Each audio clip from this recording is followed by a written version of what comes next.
अऊज़ु बिल्लाहि मिनश्शैतानिर्रजीम बिस्मिल्लाहिर्रहमानिर्रहीम। अस्सलातु वस्सलामु अलैका या रसूलल्लाह वसल्लम अलैका या हबीबल्लाह। अस्सलामु अलैकुम वरहमतुल्लाहि वबरकातुहू। Welcome to Siddiqui दुआखाना।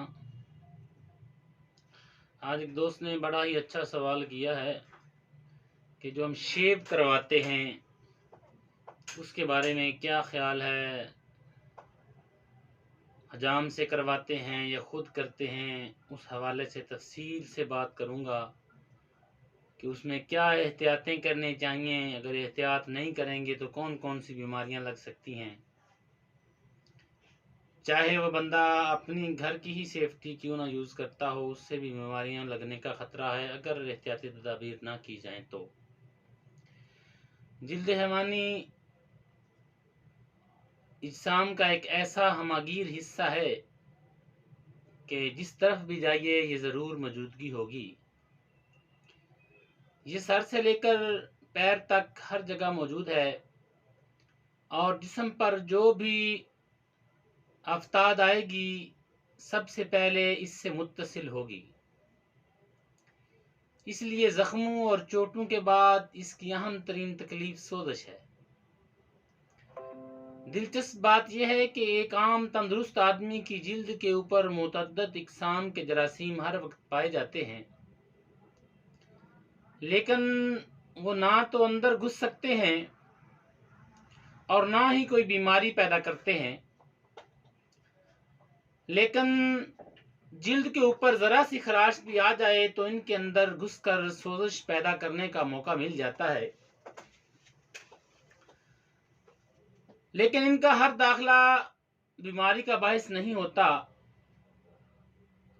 क्योंकि जिस्म का अपना दिफाई निज़ाम इस किस्म के नापसंदीदा अनासर को ख़त्म करने की अहलियत रखता है।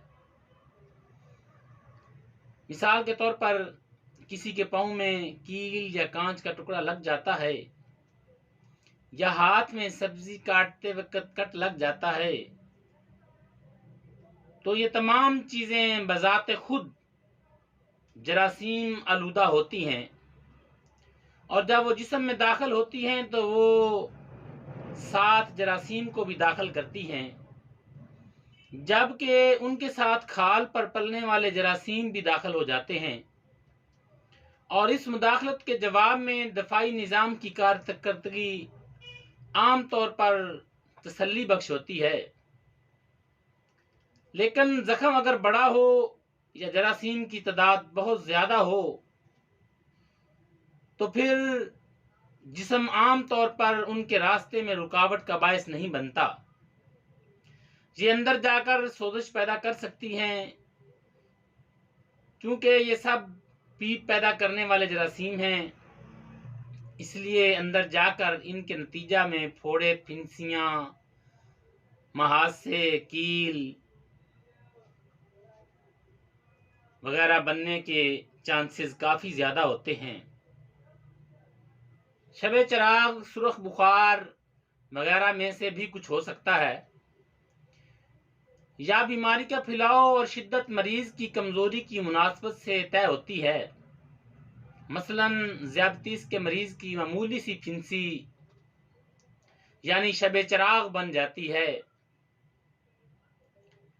ग़िज़ाओं की कमी वालों की सोजिश पूरे उज़्व में फैलकर वरम, दर्द, पीप, जहरबाद, कई किस्म की बुरी चीज़ें ला सकती है। चूँकि इंसानी जिल्द पर जरासीम हमेशा चिपके रहते हैं, इसलिए इसे मुसफ़्फ़ा करार नहीं दिया जाता।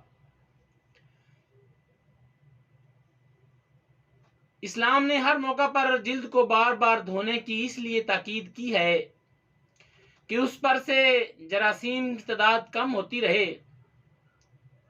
लेकिन वो उनसे पाक साफ नहीं हो सकती। इसलिए नबी सल्लल्लाहु ताला अलैहि वसल्लम ने तहारत के लिए बायां हाथ मुकर्रर कर दिया और उस हाथ को धोने के बावजूद खाने में इस्तेमाल करने से मना फरमाया है। जब जिल्द में जरासीम घुस जाते हैं तो फिर क्या होता है? दाढ़ी मूड़ने या शेव करने के अमल में एक तेज उस्तरा चेहरे पर मुतअद्दिद मर्तबा फेरा जाता है। वो बाल मूड़ देता है, लेकिन चेहरे पर बार बार फेरने से जिल्द को भी छील कर मजरू कर देता है। और अगर उस्तरा कुंद हो तो छिलना बढ़ जाता है।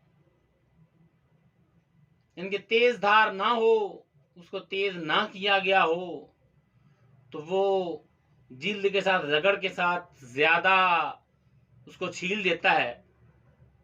शेव करने का अमूमी तरीका यह है कि चेहरे पर कोई साबन मलकर झाग बनाई जाती है। जब ये झाग नरम हो जाती है तो फिर उस तरह सेफ्टी रेजर वगैरह के मुख्तलिफ इकसाम में से कोई चीज चेहरे पर इस तरह फिरती है कि वो बालों को मूड़ दे। हर चेहरे के बाल किसी सीमत के रुख पर होते हैं। पेशावर कारीगर उससे को बालों के रुख के मुताबिक चलाते हैं, ऊपर से नीचे को। और एक मर्तबा चेहरे का दौरा मुकम्मल करने के बाद वो दूसरी कोशिश में बालों के रुख के खिलाफ चलते हैं, यानी नीचे से ऊपर को जाते हैं। इस तरह बाल बड़ी बारीकी से कटते हैं। हाथ फेर कर भी देखा जाता है कि कोई बाल बाकी ना रह गया हो, या शेव इतनी बारीकी से हुई है कि कोई बाल नजर ही नहीं आ रहा। इंसानी बालों में ये अजीब सिफ्त है कि इनको अगर 1-2 मिनट तक गीला रखा जाए तो वो पानी को जज़ब करते और फूल जाते हैं। इस तरह वो नरम भी हो जाते हैं, और जब इन पर उस तरह की धार लगती है तो वो आसानी से कट जाते हैं। कुछ माहिरीन का यह ख्याल रहा है कि बाल जब गीले कर लिए जाएं तो नरम भी हो जाएंगे, तो उसके बाद साबन की जरूरत नहीं रहती और शेव आसान हो जाएगी। देहात के हजाम आमतौर पर साबन लगाए बगैर अपने गाहकों की दाढ़ियां नरम करके अपने हाथ के जोर पर कुंद उस्तरे से शेव करते अक्सर करते नजर आते हैं। अच्छी से अच्छी दुकान पर भी उस्तरों की तादाद 5 से 6-7 से ज्यादा नहीं होती, और ग्राहक जितने भी आए उनको उन्हीं से मूंदा जाता है।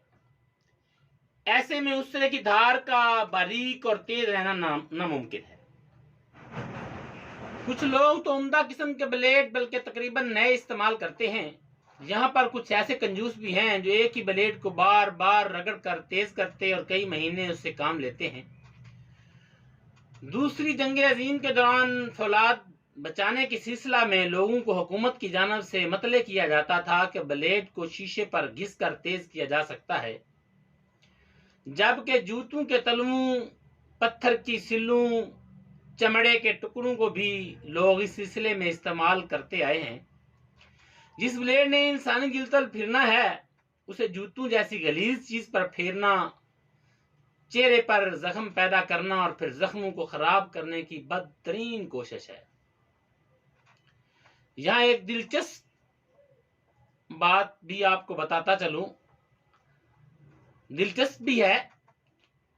एहराम मिस्र की तामीर में ये हैरतनाक सलाहियत है कि चांद की शुआएं जब उन पर पड़ती हैं तो उनके अहाता में पड़ा हुआ कोई भी ब्लेड चाकू तेज हो जाता है, यानी उसके जो अंदर जो भी चीज होगी वो तेज हो जाएगी, उसकी धार ऑटोमेटिक चांद की रोशनी से ही तेज हो जाएगी।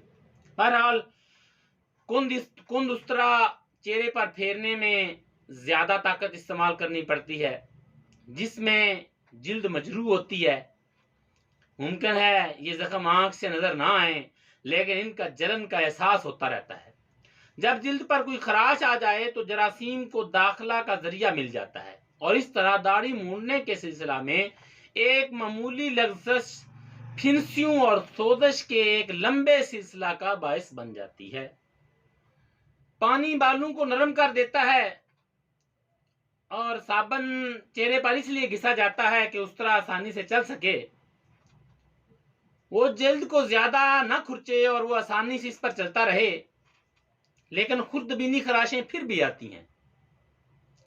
शेव करने के लिए कदीम शक्ल का उस्तरा ज्यादा खुरदरा रहता है।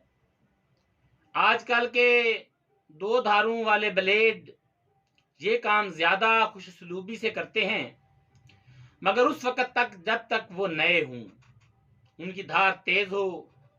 कुछ दिनों के बाद वो बाल तो फिर भी मूंडते हैं, लेकिन चेहरे पर खराशें ज्यादा डालने के बाद फिर बाल मूंडते हैं। अब इसकी आपको एहतियाती तदाबीर जो हैं वो बता रहा हूं।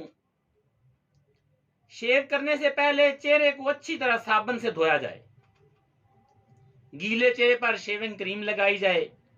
अगर ये काम बुर्श से होना है तो वो सिर्फ एक ही फर्द का हो। हर बंदे की अलग बुर्श होना चाहिए, वरना इस्तेमाल से पहले उसे उबाल लिया जाए।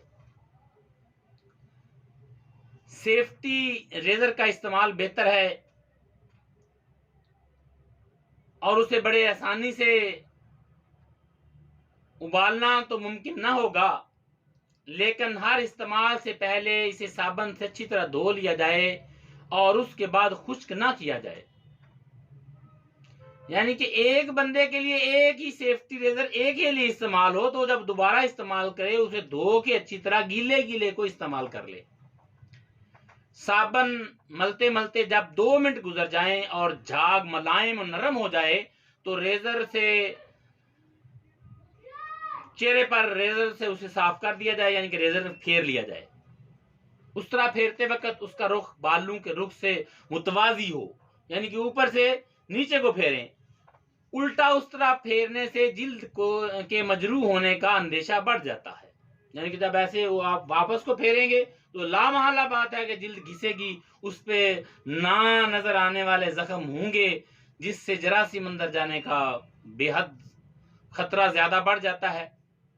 रेजर से गंदे बाल साबुन उतारने के लिए उसे नलके के नीचे रखें या डूंगे से उसके ऊपर पानी डालें। ये नहीं कि डूंगे के अंदर डाल के उसे नहीं धोएं, बल्कि उसके ऊपर पानी डालें। एक ही बर्तन में बार बार डबोकर साफ करना दुरुस्त अमल नहीं है। शेव करने के बाद चेहरे को साबुन और खुले पानी से अच्छी तरह धो लिया जाए। इस पानी में जरासीम को शदविया का इजाफा किसी खास फायदे का बायस नहीं होता। हम उसमें डिटोल या फटकड़ी वगैरह डाल के मुतमिन हो जाते हैं, लेकिन अगर वो हो चुका है जख्म तो उसका डालने का भी कोई खास फायदा नहीं होता। चेहरे को धोने के लिए आम नहाने वाला साबुन ही मुनासिब है। साबुन में जितने इजाफी केमिकल्स होंगे उससे हसासियत का अंदेशा बढ़ जाएगा। चेहरे को खुश्क करके कोई सा आफ्टर शेव लोशन लगाया जाए। दाढ़ी मूंडने या शेव करने से मसाइल का पैदा होना एक लाजमी नतीजा है। हैरत तो इस बात की है कि जिन हालात में उसरे लोगों के चेहरों पर फिरते हैं उनका तकाजा है कि हर शेव के बाद मसाइल पैदा हों, लेकिन कुदरत इंसानों पर मेहरबानी करते हुए इनको अक्सर बचा लेती है। इस्लाम ने इस सारे मसले का बेहतरीन इलाज बताया है, वो ये कि दाढ़ी ना मुंडवाई जाए।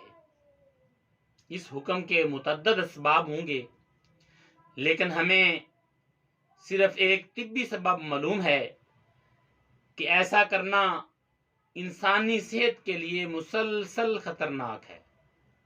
इसके अलावा और कई माशरे ऐसे हैं जिनमें दाढ़ी रखी जाती है, लेकिन वो दाढ़ियाँ इस्लामी शार में नहीं आती, क्योंकि इस्लाम जब दाढ़ी रखने की तलकीन करता है तो वो उसके साथ मूंछों को साफ करना या मूंछों को छोटा करना, दाढ़ी को बाकायदगी से धोना, साफ रखना, उसको मुज़य्यन रखना और कंघी करना जरूरी करार दिया है। यानी कि आप चाहे आपने सर के बाल रखे हैं या दाढ़ी रखी है, इस्लाम ने उसको साफ सुथरा करने का भी उसमें ज़रूरी रखा है। नबी सल्लल्लाहु ताला अलैहि वसल्लम की मजलिस में एक साहिब तशरीफ़ लाए जिनके बाल उलझे और बेतरतीब थे। उनको नसीहत फरमाई गई कि बाल जब रखे हैं तो रास्ता करके इनकी तकरीम करो, इनको अपना हुलिया दुरुस्त करने की हिदायत की और साथ वापस भेज दिया गया कि ये सब इसको ठीक करके फिर आओ। इसका इलाज अगली वीडियो में भी बताया जाएगा, लेकिन परहेज इलाज से बहरहाल बेहतर है। इलाज से पहले आप इसकी परहेज करें ताकि आपको इसका इलाज करने की नौबत ही ना आए। लेकिन इंशाअल्लाह नेक्स्ट वीडियो में इसका इलाज बताया जाएगा। तब तक के लिए हकीम मोहम्मद उस्मान सदीकी को इजाज़त दीजिए। अल्लाह हाफिज़।